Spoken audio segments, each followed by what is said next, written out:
முருகனே துணை. அனைவருக்கும் இனிய வணக்கம்.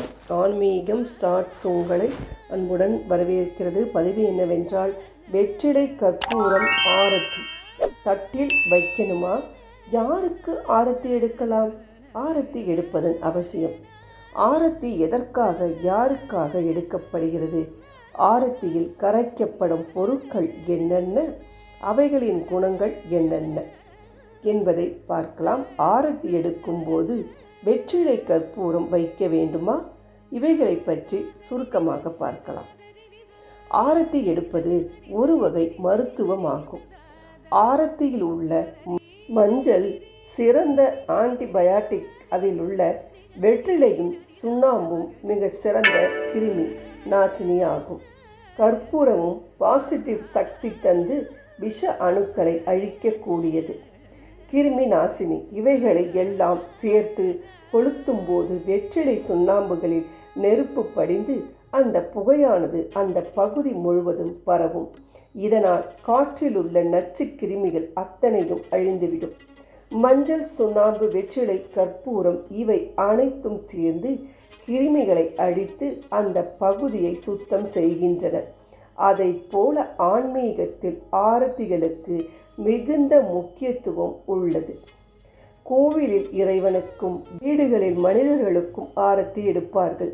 இதில் கோயிலில் மஞ்சள் குங்குமத்தை சுத்தமான நீரில் கரைத்து 2 நெய் விளக்குகள் ஏற்றி இறைவனுக்கு ஆரத்தி எடுக்க வேண்டும். இந்த நீரை மனிதர்கள் காலடிப்படாத துளசி செடியில் ஊற்றிவிட வேண்டும். பெரும்பாலும் கண் திஷ்டிகளுக்கு பரிகாரமாக வீடுகளில் இந்த ஆரத்தி எடுக்கப்படுகிறது. யார் யாருக்கு ஆரத்தி? மனிதர்களுக்கு திஷ்டியாக எடுக்கப்படுகிறது. புதுமண தம்பதிகள் வீட்டிற்குள் நுழையும் போது, வெளியூர் பயணத்தை முடித்து வீடு திரும்பும் போதும், நோயாளிகள் குணமாகி வீட்டுக்கு வரும்போது, பிரசவம் முடிந்து தாயும் சேயும் வீட்டுக்கு வரும்போது, அல்லது ஏதாவது வெற்றி பெற்றுவிட்டு வீட்டுக்கு வரும்போது மற்றவர்கள் கண் திஷ்டி படக்கூடாது என்பதற்காக திஷ்டி சுற்றுவார்கள். இவர்களை முன்னால் செல்லவிட்டு பின்னால் அவர்கள் நடந்து வந்த பாதையில் ஆரத்தியை ஊற்றிவிட வேண்டும். இதனால் எந்த தீய சக்தியும் அவர்களின் பின்னால் வீட்டுக்குள் நுழையாது.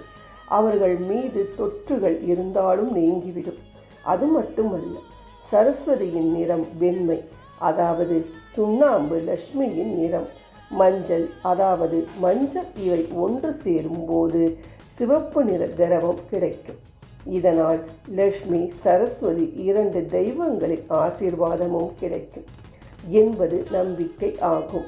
வெற்றிலை ஆரத்தி எடுக்கும் போது வெற்றிலை கற்பூரம் வைக்க வேண்டுமா என்ற சந்தேகம் எழலாம்.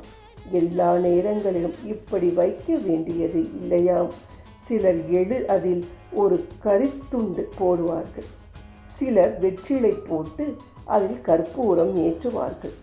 வெற்றிலை போடுவதால் கற்பூரம் மிதந்து எரியும். கற்பூரம் கரைவது போல திஷ்டி கரையும்.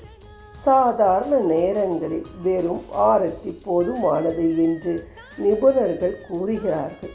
இதில் கடவுளுக்கு ஆரத்தி எடுக்கும் போது உங்களது வழிபாட்டு முறைக்கு ஏற்ப விளக்கு அல்லது கற்பூரத்தை தேர்ந்து எடுக்கலாம்.